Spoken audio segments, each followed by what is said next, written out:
The first time I heard my son introduced to the world, he was a stranger to me. "My grandson, Robert Allen," my mother-in-law announced, smiling so wide her cheeks trembled.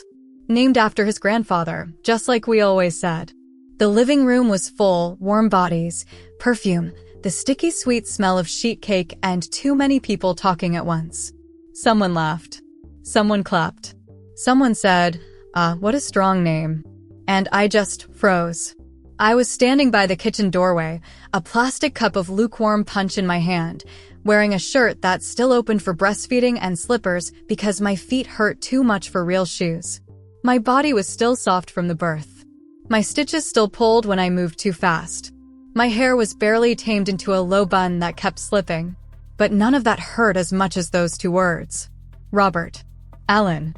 Not Micah James. Not the name I whispered into his hair at 3 a.m. when I fed him in the dark. Not the name on the sticky notes beside my bed where I'd practiced writing it, pairing it with our last name, over and over again. My mother-in-law, Linda, held him like he belonged entirely to her. She'd lifted him from his bassinet without asking, already halfway across the room before I realized my arms were empty. "He's perfect," someone said. Little Robbie. Robbie. I felt something tilt inside my chest, like the floor had moved an inch to the left and no one else noticed. Daniel, my husband, was standing by the window, his hands shoved into the pockets of his jeans. He gave me a quick look, the kind that says please, not now, and forced a smile at his cousins as they crowded around his mother and the baby. "Can I hold Robert? He looks just like his grandfather, doesn't he?" "It's so special you kept the tradition, Linda." Tradition. My throat went dry. I didn't say anything. Not then. My tongue felt heavy in my mouth, like I'd swallowed all the words I wanted to shout and they were stuck in my chest, burning. I just watched this circle form around my son and a name that did not belong to him, did not belong to me, and for the first time since giving birth, I felt like I'd disappeared completely. To understand why that moment cut as deep as it did, you'd have to know the months that came before it, the quiet arguments, the little comments, the way one woman's idea of family tradition started slowly wrapping itself around my life like a vine. Because this didn't start with a name. It started with the feeling that, in my mother-in-law's eyes, I was just a vessel, a carrier of her grandchild, a placeholder in a story she thought she was still writing. Before all of this, our life looked simple enough from the outside. Daniel and I lived in a 2-bedroom townhouse on the edge of town, the kind where all the houses were painted the same muted beige, and you could hear your neighbors' arguments through the walls if you listened closely enough. We had a tiny patch of grass out back, a leaning fence, and a humming fridge that never closed properly unless you bumped it with your hip. I loved that place. It was ours, our first home together. Our first argument about curtain colors. Our first shared grocery list stuck on the fridge with a novelty magnet that said "World's Okayest Cook." Mornings, the house smelled like coffee and toasted bread. Daniel liked his slightly burnt, said it tasted more authentic that way, so half our breakfasts came with a faint whiff of char. I'd sit at the little round table by the window with my mug, watching the elderly man across the street walk his tiny, angry dog. Daniel would scroll on his phone, read headlines out loud sometimes, or ask if we needed anything from the store later. We both worked full-time until I got pregnant. He was in IT, which meant long hours and the occasional emergency call from clients who somehow managed to break the internet almost every week. I was a receptionist at a dental clinic, the kind of job where you learn to smile with your mouth even when your eyes feel tired. When we found out we were expecting, the world softened around the edges. Even the ugly beige paint in our living room started looking gentler, full of possibility. Daniel came to that first OB appointment with me, his leg bouncing so much in the waiting room chair that the clipboard on his knee rattled. When we heard the heartbeat fast, fluttering, like a tiny bird trapped in a cage, his eyes filled with tears he tried to pretend weren't there. "That's our baby," he whispered, squeezing my hand. By the time we hit 12 weeks, Linda had already started sending texts. "Have you thought about names yet?" In our family, the firstborn boy is always named after his grandfather. "Of course, it's your baby, dear." "I'm just saying, it would mean a lot." She lived only 15 minutes away, close enough to drop by whenever she felt like it. And she did. Often.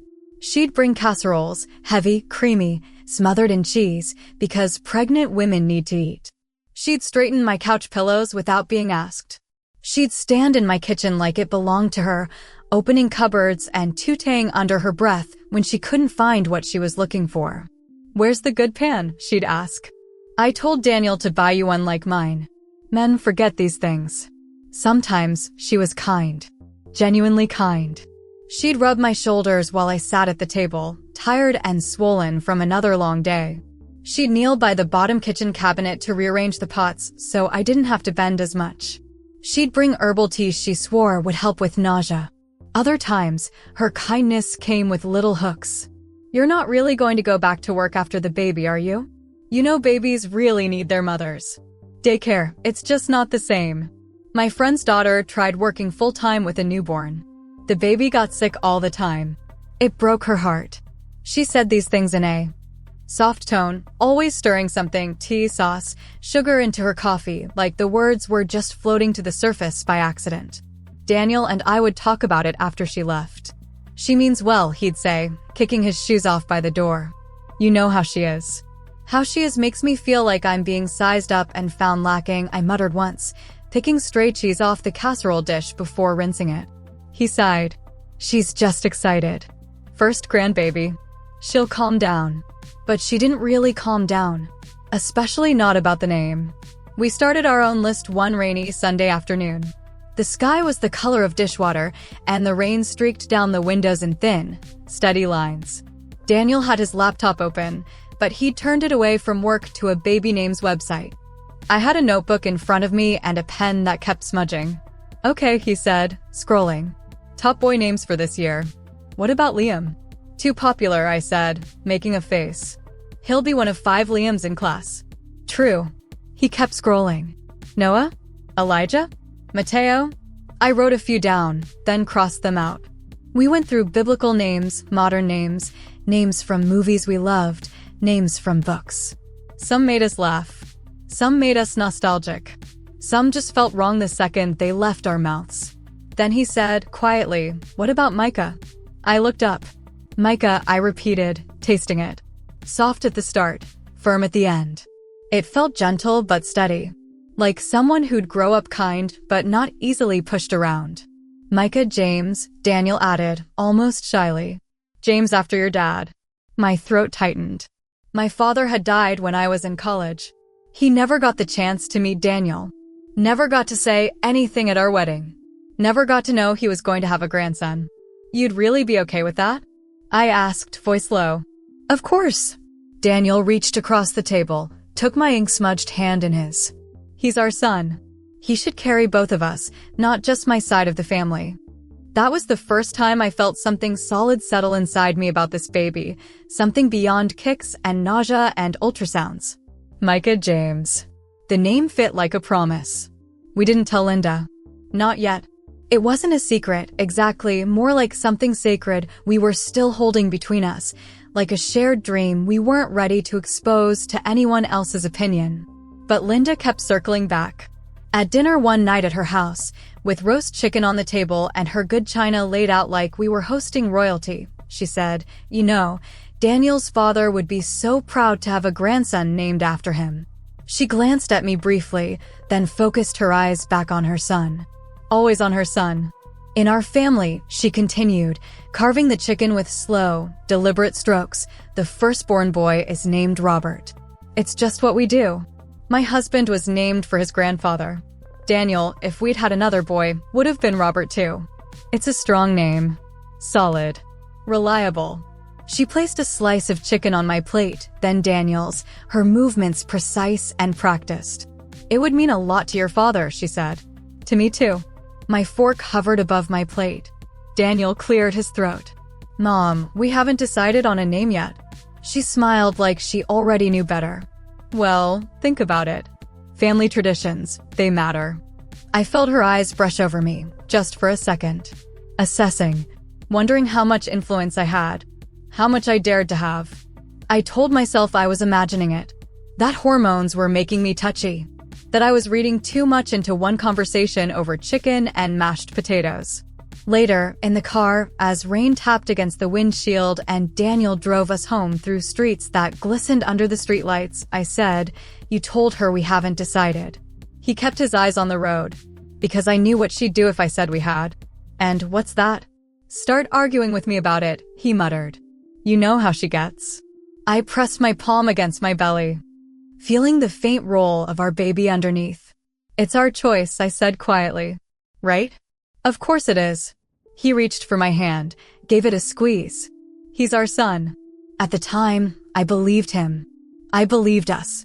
I had no idea that somewhere, in Linda's mind, a different story was already writing itself, one where my son would not be Micah James at all, but a continuation of a line I didn't belong to, a story where my role could be edited, minimized, quietly erased. Starting with his name.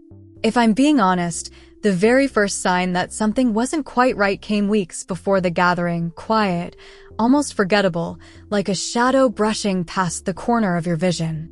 It happened at the hospital. Micah was only an hour old, his skin still pink and wrinkled, his tiny fingers curling instinctively around mine. I was exhausted, my hair plastered to my forehead, my gown damp with sweat, my throat raw from breathing and pushing, but I was floating in that strange, holy bubble new mothers fall into, where the whole world is reduced to the rhythm of a newborn's breaths. The nurse came in to adjust his blanket, and when she said, "Mom, what's his name for the birth certificate?" I felt Daniel's hand tighten around mine. We had talked about this moment. Imagined it. We were supposed to say it together, Micah James, like a quiet blessing over our son. But before either of us could speak, Linda stood up. She had been sitting in the corner of the room, arms tightly crossed, wearing a perfume too sweet for a hospital room. She stepped forward like this was her cue. "His name is Daniel," cut her off so quickly it startled the nurse. "Mom." "No." His tone wasn't sharp, but it was firm enough to make Linda pause mid-step. She slowly lowered her hands, her jaw tightening. Daniel looked at me then, giving me the gentlest nod. "You say it," his eyes told me. "His name is Micah," I whispered. Linda inhaled sharply through her nose, like a woman swallowing something bitter. The nurse smiled and wrote it down. "Micah it is." And for just a second, just one, I caught Linda staring at the paper the nurse was filling out. Her lips pressed into a thin, disapproving line. Her shoulders pulled back. Something in her gaze chilled me. But I was tired. My brain was foggy, wrapped in a newborn haze. I let it go. I shouldn't have. The next sign came when we got home. Daniel carried the car seat into the house with this proud softness I'd never seen in him before. Our living room still smelled faintly like the lavender cleaning spray I'd used the night before going into labor, because I couldn't bear the thought of coming home to a messy house with our baby. I sank onto the couch, legs trembling, while Daniel knelt beside the car seat to unbuckle Micah. "Welcome home, little man," he whispered. Linda followed close behind, carrying a giant diaper bag she claimed was just an extra, though it was filled with items she'd chosen herself, clothes, blankets, bottles, all in shades of navy and forest green. She breezed past me into the nursery before I could stand up. "Let me just make sure everything is set up how it should be," she called out. I heard drawers opening, closets sliding, the soft rustle of clothes being handled, rearranged. I tried to get up, but my legs felt like wet noodles. Daniel shot me a look from the carpet. "I'll go," he mouthed, and gently placed Micah into my arms. I held him against my chest, my cheek pressed lightly to the top of his soft little head.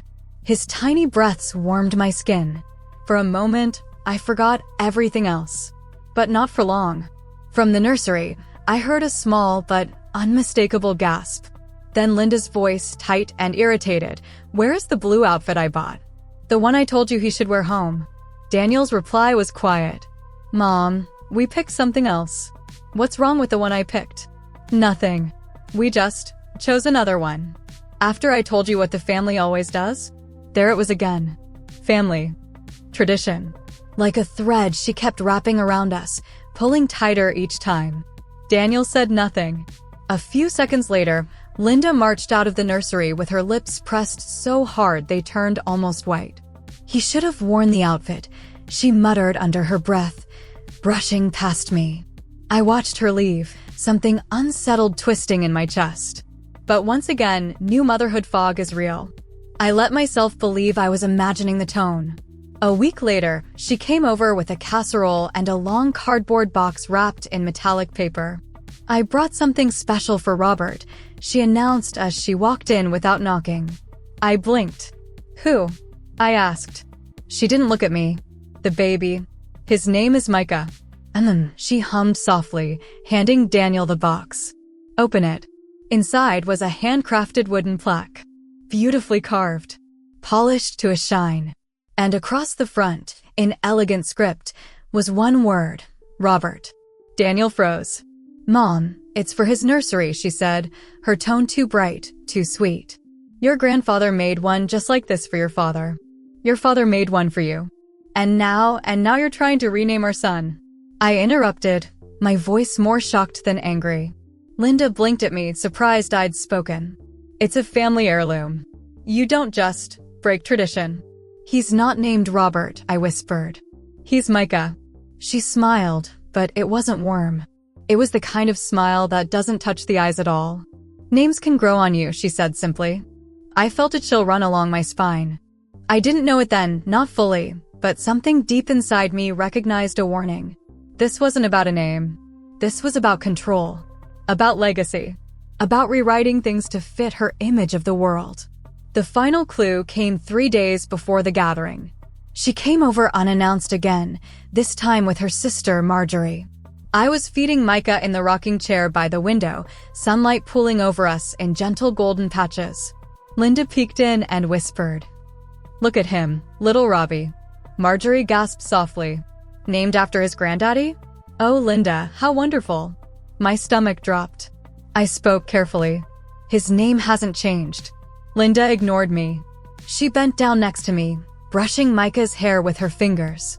"You'll thank me someday," she whispered. "A boy should know where he comes from." I swallowed hard. "Linda," I said gently, "please stop calling him that. His name is Micah." She looked at me then, really looked. And for the first time, I saw the truth in her eyes. She had already decided. Already rewritten the story. Already imagined herself introducing her grandson Robert to every member of her family and mine. And she wasn't planning to stop. Her voice softened, but not with kindness. "Just trust me," she murmured. "It's better this way." I felt a shiver crawl up my spine. But nothing prepared me for what she did at the gathering. Nothing prepared me for the moment she stole my baby's name in front of an entire room. Not to honor tradition, but to erase me. The day of the gathering felt like one of those dreams where everything looks normal on the surface, yet something underneath is wrong. You can't see it, but you feel it in the way the curtains sway or the way someone says your name with the wrong rhythm. It was a Sunday afternoon in early spring, warm enough to open the windows, cool enough that everyone still wore light sweaters. Linda had insisted on hosting a welcome baby gathering for extended family and close friends. I wanted something small, quiet, just immediate family. I was still healing, still exhausted, still learning Micah's cues, his little hungry grunts, his fluttering breaths, the tiny gasp he made when he startled. But Linda insisted. "Oh, honey," she'd said over the phone, "a first grandson only happens once. The family will want to meet him properly." Properly. A word she used too often. I had tried to decline gently. Daniel had tried too. But Linda steamrolled every concern with phrases like tradition, family pride, and respect. So we went. I dressed Micah in a soft white onesie with tiny brown buttons. Simple. Gentle. Just like him. Daniel held him as we walked up the steps to Linda's house, my hand gripping the railing because I hadn't fully healed yet, and every movement still felt like a reminder. The door opened before we even reached it. "There they are." Linda sang out, her smile bright and rehearsed. People bustled inside, cousins, aunts, neighbors I barely knew. The smell of lemon polish mixed with pot roast drifted through the hallway. There were balloons. A banner. A cake with blue icing. Everything was loud. too loud for a 1-month-old who's still startled at the sound of a closing cabinet door. I held Micah close, shielding him from reaching hands and cooing voices. "Oh, let me take him," Linda said, stepping forward before I could answer. Her arms were already out, palms glowing with excitement. "I've got him," I said softly, bouncing him gently. Linda didn't lower her arms. "People are waiting to meet him." Daniel stepped in. "Mom, just give us a minute," but the room had already shifted. People were turning, watching, expecting, and somehow, without entirely knowing how it happened, Micah ended up in her arms. My stomach tightened as she carried him, my son, into the living room like a trophy. I followed close behind, my chest aching. And then it happened. She held him up just slightly, just enough for people to see him, not enough to make it look dramatic, and said in a clear, proud voice that carried through the whole room, "Everyone, I want you to meet my grandson, Robert Allen." The room brightened with chatter. "Oh, what a beautiful name. So traditional. It suits him. I knew you'd keep the family name, Linda. Our little Robbie." And then applause. Actual applause. The sound was sharp and strange in my ears, like someone had dropped a stack of silverware. In a quiet room, my heart thudded once. Then again. A cold flush swept up my spine. I felt invisible, like someone had taken an eraser and started rubbing me out of the picture. Daniel's head snapped toward his mother so fast I heard his neck crack. "Mom, what are you doing?" he hissed. Linda didn't look at him. She didn't look at me either. She kept her eyes locked on the crowd, smiling that triumphant smile that told me she had been waiting, planning this moment. Someone touched my elbow gently. "Congratulations, Mama. Robert's a strong name." I stared at her. My lips parted, but no sound came out. Micah, my Micah, had his face pressed against Linda's shoulder, his tiny hand curled into the fabric of her blouse. He was fussing, overwhelmed by the noise, but she didn't notice. And something inside me cracked. I stepped forward. "His name," I said quietly, my voice trembling but steady enough, "is Micah." No one heard me.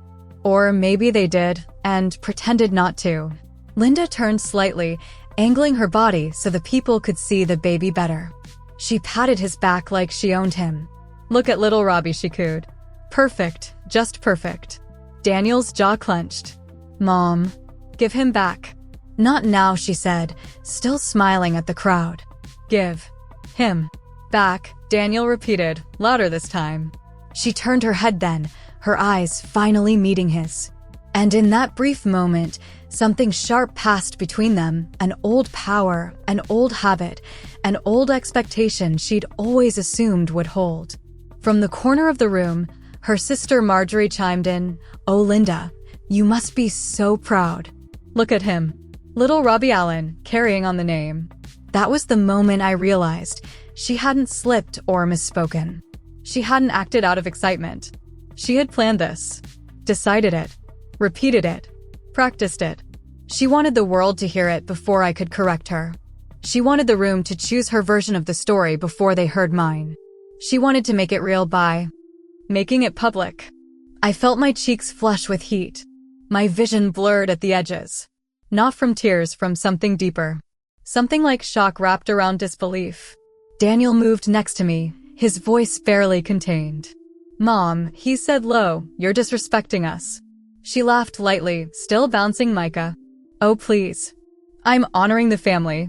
You two will thank me one day when he's proud of his name." I stepped closer. "Linda," I whispered, "that is not his name." Her smile never faltered. But her eyes, those eyes, shifted, hardened. Then she said something I will never forget for as long as I live. "Oh, sweetheart, once the family hears it, they won't accept anything else. It's better to keep things simple." Simple. Like erasing me, my voice, my motherhood, was a minor inconvenience. I felt something hollow open in my chest. Not a scream. Not anger. Just a tearing sound, deep and silent. Then Micah started to cry. A soft whimper at first. Then louder. Louder. Only then, when he cried, did Linda turn, reluctantly, and hand him to me. "There," she said with a shrug. "He's hungry." As if that were the only thing happening. I took him in my arms, holding him close, shielding him from the noise. His crying softened against my shoulder. His tiny fingers clutched at me, anchoring me back into my body. People were still talking around us, still saying his wrong name, still praising Linda for her beautiful choice. Daniel put a hand on my back, studying me. "You okay?" he whispered. "No," I said honestly. Something inside me, something quiet but fierce, rose like a tide. Because this wasn't a misunderstanding. This wasn't excitement. This wasn't tradition. This was a woman rewriting my child's identity in front of everyone, believing she had the right. And in that moment, I knew I wasn't going to let her do it again. I fed Micah in the quietest corner I could find, Linda's small sunroom at the back of the house, where the light filtered through pale curtains and the hum of conversation was distant enough not to overwhelm him. My hands trembled as I unsnapped my nursing cover, but my voice stayed steady as I whispered to him. "It's okay, baby," I murmured. "Mommy's here. I've got you." His breathing slowed. The soft, rhythmic sound grounded me. Daniel stood by the doorway, staring out toward the living room where the applause had just been. I could still hear faint laughter. Someone mentioned the beautiful name. He rubbed his hands over his face, exhaling hard. "I can't believe she did that." "You can't." My voice came out quieter than I expected, but sharper too. "Daniel, she's been doing it for weeks. This time she just had an audience." He looked at me then, really looked at me, and I saw the guilt forming in his expression. "I'm sorry," he said. "I should have shut this down earlier." I didn't want to blame him. I didn't want this to become a wedge between us. But the truth was sitting heavy in the room. "You told her we hadn't decided," I said softly. "You let her think there was room." "I was trying to keep the peace," he said, voice cracking just a little. "I didn't think she'd take it this far." I looked down at Micah's tiny face, his lips still latched, his eyes half closed. A softness washed over me, protective, fierce, ancient. "We can't keep the peace at my son's expense," I whispered. Daniel came closer, his hand brushing my shoulder. "You're right. You're absolutely right. And I promise, she will never do something like that again." But promises weren't enough.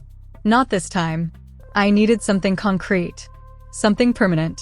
Something that made it absolutely clear to her, to the family, to anyone who might repeat that other name, that this child's identity was not up for negotiation. So after Micah finished feeding and drifted off into another newborn sleep, I lifted him gently to my chest and stood. "I'm going back out there," I said. Daniel blinked. Now, I repeated. "Because if I wait, she'll spin it. She'll pretend it was a misunderstanding.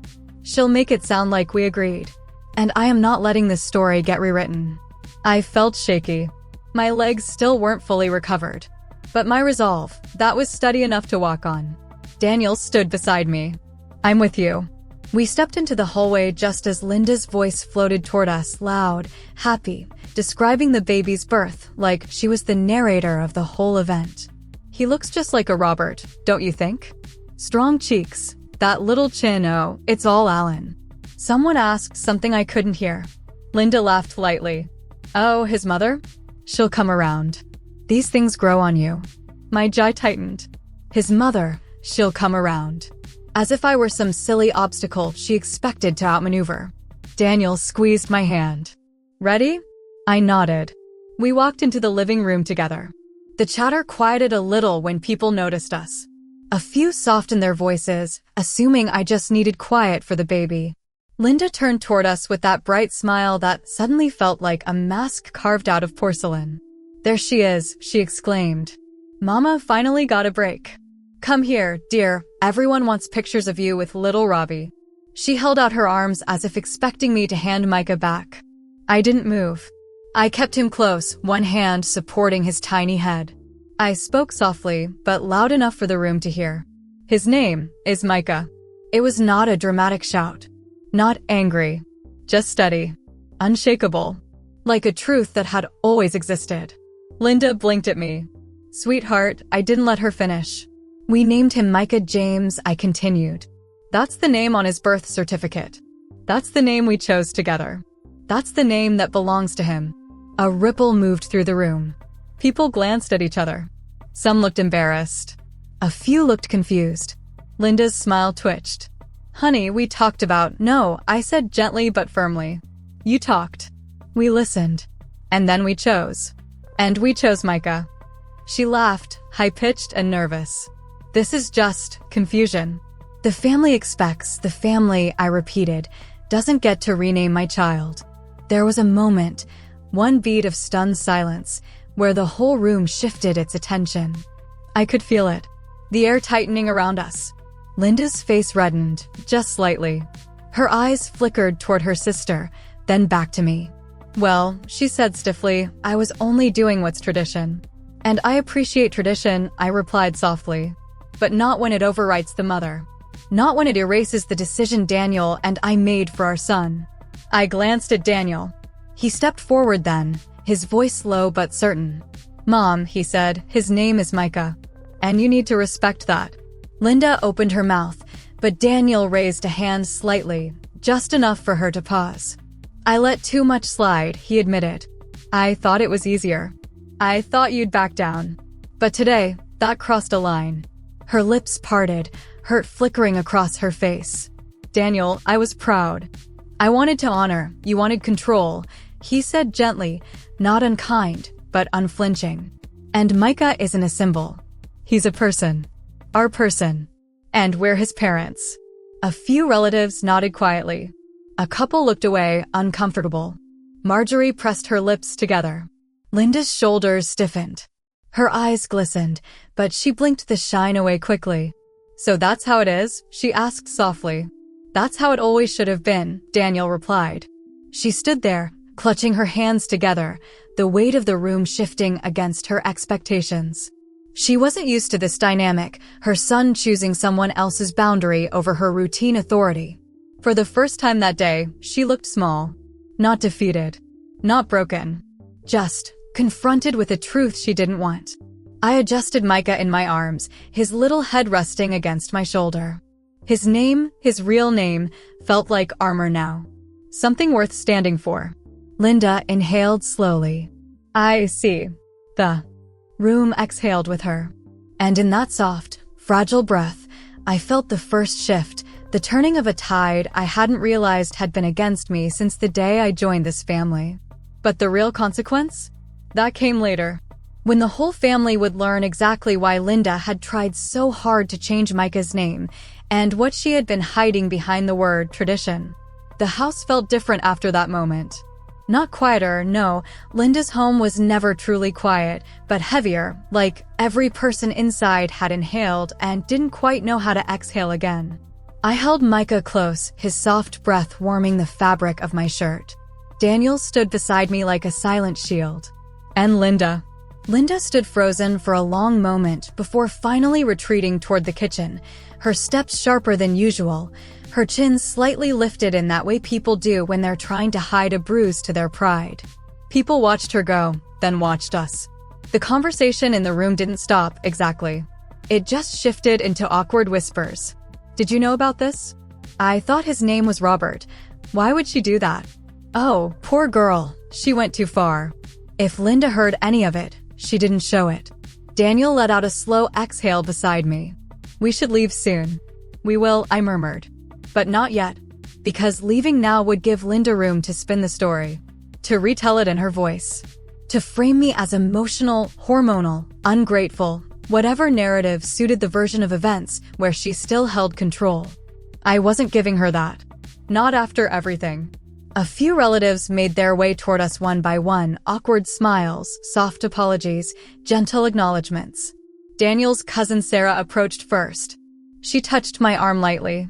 I'm really sorry, she whispered. That wasn't fair to you. I nodded. My throat was still tight, but gratitude softened the tension. Her husband added quietly, I think you handled it better than anyone else could have. Their kindness made. Something inside me loosened just a bit. But not everyone came with empathy. Marjorie approached with her lips pursed and a look of thinly veiled irritation. You embarrassed your mother-in-law, she said under her breath. In her own home. I kept my tone soft, Auntie May soft. Not hostile, not sharp. Just steady. She embarrassed herself, I replied. I simply corrected her. My sister was only trying to honor your family. No, I said calmly. She was trying to rewrite mine. Marjorie's eyebrows lifted. You're very bold for someone new to this family. Daniel stepped in before I could respond. His voice wasn't loud, but the controlled edge in it was unmistakable. She's not new, he said. She's my wife. Micah's mother. And what she says stands. Marjorie's mouth snapped shut. Daniel had never spoken like that to any member of his family, not with that tone, that certainty. And the room noticed. Slowly, the tide began turning publicly. People shifted away from Linda's side without ever saying so directly. The comments softened. The glances grew more sympathetic toward us. Instead of a crowd celebrating a family tradition, the mood transformed into a quiet acknowledgement of a line Linda shouldn't have crossed. Still, the true consequence for Linda didn't hit until later. It happened after the food was served, after people began to relax enough to fill their plates. Pot roast, mashed potatoes, green beans glazed in butter. Comfort food Linda usually took pride in preparing. But she was distracted today. Her movements were stiff as she stirred gravy on the stove. Her eyes flicked occasionally toward us, then quickly away, as if she wasn't sure where to look. Some relatives joined her in the kitchen, offering small talk to ease the tension. Marjorie leaned close, muttering something about ungrateful children these days. Linda didn't respond.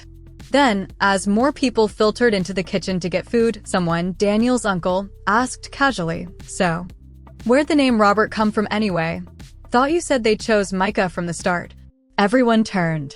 Linda froze, her hand tightening around the ladle. "I suggested Robert. It's tradition." One of her cousins frowned thoughtfully. "But even tradition needs agreement. Surely they told you no." Several sets of eyes shifted toward us. To Daniel. To me.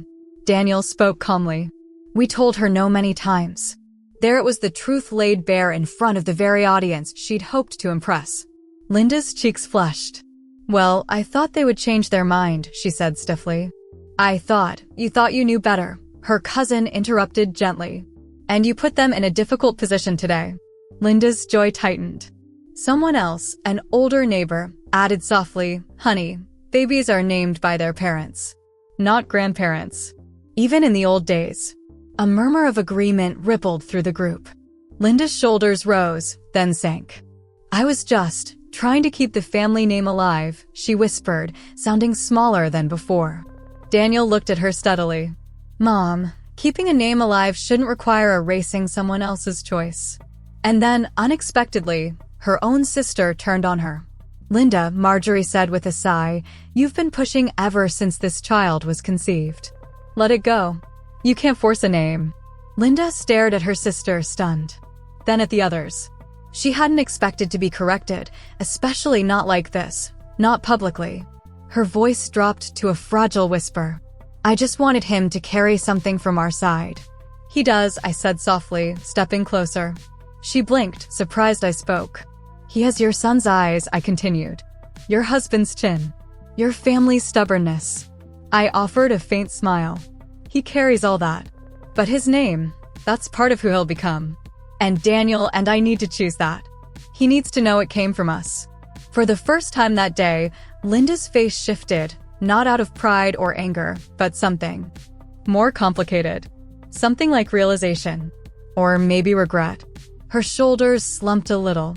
"I didn't mean to hurt you," she said quietly. "I know," I replied gently. "But you did." She closed her eyes briefly, nodding once, just once, as if accepting a truth she didn't want but couldn't deny. Daniel exhaled slowly beside me. Some relatives murmured soft agreements or excuses to slip out of the kitchen, giving us space. The weight in the room shifted. Not fully healed. Not fixed. But acknowledged. And that acknowledgement, public, undeniable, changed everything. Because the next day, Linda would finally reveal the reason behind her desperation. The real reason she tried to rename my son. And it wasn't tradition. Not really. It was something far more painful. Linda didn't call the next morning. That alone was unusual. Since Micah's birth, she'd called almost daily, sometimes twice, to check in, though it always felt more like she was checking up on me. But that morning, The house was quiet except for the soft whir of the baby monitor and the ticking sound the kitchen clock made every half second. I sat at the kitchen table with a mug of lukewarm tea, rocking Micah's bassinet with my foot. He was finally asleep after a long night cluster feeding, fussing, waking every hour as newborns do. Daniel came in rubbing his eyes, hair still tousled from sleep. He leaned down and kissed Micah's forehead, then kissed the top of my head. "You okay?" he asked. I nodded, though the knot in my chest hadn't loosened. "I keep replaying yesterday," I admitted quietly. The way she said his name like I didn't even exist. Daniel sighed. "I know. I'm sorry." "It's not your fault," I said, though part of me wondered if he felt the same childhood pressure I'd been sensing since pregnancy, the kind that makes you shrink instead of push back. "We'll talk to her," he said. "Today. I'll call her later." But he didn't have to. At exactly noon, our doorbell rang. Daniel and I exchanged a long look, half dread, half inevitability. He opened the door. Linda stood there holding a small tin of lemon cookies. Not a casserole. Not a basket. Just a small tin, like someone trying to approach quietly, not grandly. Her eyes were red around the edges. Not swollen from crying, but softened, like someone who'd spent the night thinking. "Can I come in?" she asked softly. Daniel stepped aside. "Of course, Mom." She walked in slowly, almost tentatively, as though the house had changed shape overnight. Her gaze drifted to the bassinet, where Micah still slept. Something in her expression wavered, pride, grief, longing, guilt all tangled into one. I stayed seated, watching her carefully. I wasn't angry anymore, just cautious, like a mother wolf lying between her cub and the world. Linda sat down across from me, folding her hands tightly until her knuckles turned pale. "I owe you both an apology," she began. My heart stilled. She looked older in that moment, not fragile, just worn. Like someone who'd been carrying something too heavy for too long. "I shouldn't have done what I did yesterday," she said. "I shouldn't have taken your moment. Or his name. It wasn't my place." Silence settled between us. Daniel nodded slowly, but he didn't speak. He wanted her to keep going. Linda swallowed, eyes fixed on her clasped hands. "You two don't know the whole story," she said quietly. "I haven't told anyone. Not even Marjorie." My pulse quickened. Linda drew in a slow breath. Robert's name wasn't tradition. Not really. Not in the way I made it sound. She closed her eyes, gathering herself. "My husband, Daniel's father, wanted to name our first son after his father. And I disagreed. I wanted to name him something modern. Something that felt like mine. We argued about it for months." Daniel's eyebrows lifted. "I didn't know that." "You wouldn't," she said. "We didn't argue in front of you. But eventually, I gave in. Everyone in his family kept saying it was tradition. Expected. I remember sitting in the hospital, holding your brother, God rest his soul, and hearing your husband tell the nurse, his name is Robert." She swallowed hard. "And I didn't say anything. I just let it happen. I let myself disappear." The words hit me like a soft blow. Unexpected. Painful. Human. Linda blinked rapidly, tears gathering but not falling. "Your father was a good man. But in that moment, I felt like he chose his family over me. And I promised myself that if I ever had the chance again, I'd reclaim something. Anything." A beat of silence. "I'm not proud of that," she whispered. "It was petty. And selfish. And not fair to either of you." Daniel exhaled slowly, rubbing the back of his neck. "Mom, why didn't you ever tell us?" She let out a trembling breath. "Because I didn't realize how much it was still shaping me until yesterday. When I saw you two choosing a name without me, that old voice in my head came back. Telling me I didn't matter. Telling me I had no say. Telling me I was invisible." I felt something soften inside my chest. Not forgiveness, not yet. But understanding. She looked at me then, really looked. "I wasn't trying to erase you," she said softly. "I was trying not to feel erased myself."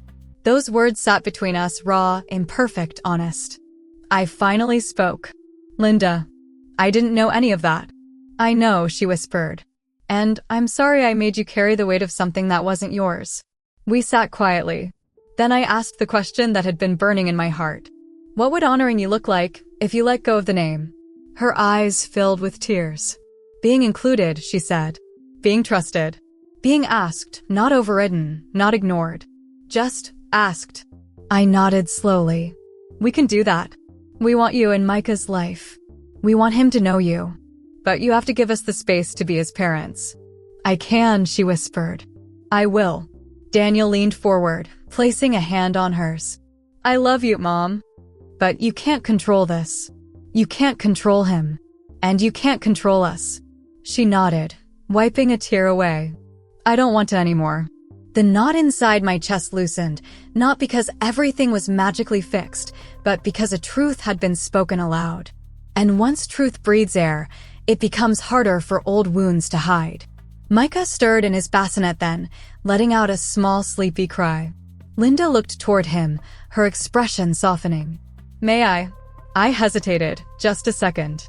Then I nodded. Daniel lifted Micah gently and placed him into her arms. She held him with a tenderness I hadn't seen before, not possessive, not claiming, but grateful. Hello, Micah, she whispered. Micah James. I'm your grandma. A single tear slid down her cheek, not dramatic, not broken, just honest. And that was the moment I knew healing wasn't a single event. It was a choice, many small choices, made over time. And we had just taken the first one. The weeks that followed didn't transform our lives overnight.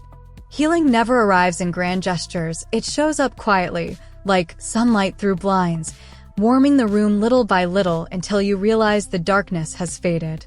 Linda didn't flood us with apologies. She didn't overcompensate with gifts. She didn't try to force herself into our routine. Instead, she gave us space. And that, for someone like her, was the biggest apology of all. Sometimes she'd text to ask, "Can I drop by today?" And sometimes I said yes. Sometimes no. Both answers were accepted without tension. She never again hinted at calling him anything other than Micah. She practiced his name like a woman learning a new language, softly, carefully, with respect for the weight it carried.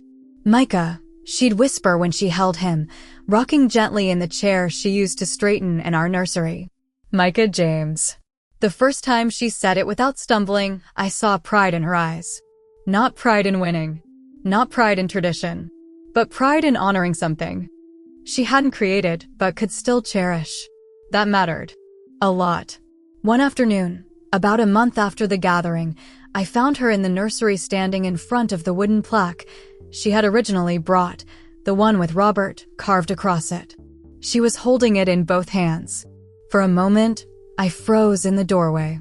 I wasn't sure what she was thinking, whether she felt grief, shame, or nostalgia. She noticed me and offered a small, bittersweet smile. I'm going to sand this down, she said softly. Strip the name. Start over. Make a new one. Just for Micah. I stepped further into the room. You don't have to. You already apologized. She shook her head gently. I want to. For the first time since Micah was born, I saw Linda not as a rival, but as a woman who had lived a whole life before I ever entered it. A woman with wounds of her own. Expectations placed on her that she hadn't agreed to. A woman who had, in many ways, been shaped by traditions that never considered her heart.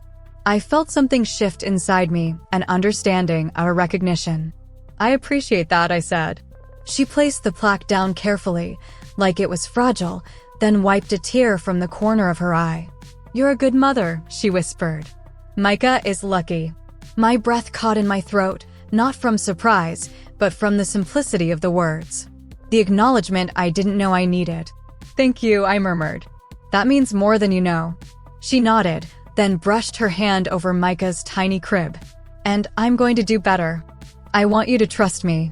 I want him to feel safe with me. Not claimed. I stepped closer, my voice soft. Then let's build that trust. Slowly. Together. And we did. Not perfectly, but honestly. A few days later, Daniel came home holding a small paper bag from the hardware store. What's that? I asked as I burped Micah over my shoulder. He pulled out 2 cans of wood stain, 1 walnut, 1 honey maple, and a small set of carving tools. For your mom, I guessed. He chuckled. Actually, for both of us. He held up a blank wooden plaque, smooth, unfinished, full of possibility. I thought we could all make one together, he said. Me, you. Mom. My heart softened. Daniel, who had always avoided conflict by appeasing everyone, was learning how to build bridges without sacrificing boundaries. That mattered too. We invited Linda over the next week. She arrived wearing an old pair of gardening jeans and a simple t-shirt, her hair tied back, looking almost younger than I'd ever seen her.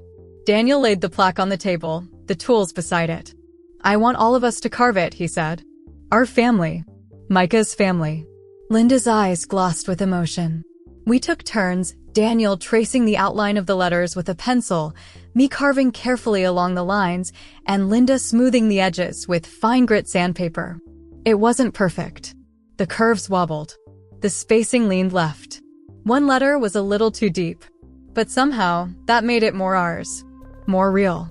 When we finally stained it and let it dry, the name glowed softly in warm honey tones, Micah James. We hung it over his crib together. And Linda stood back, breathing it in like a woman finally letting go of a weight she'd carried for too long. The real test came a month later. We were at the park, sitting beneath the shade of an oak tree. Children played nearby.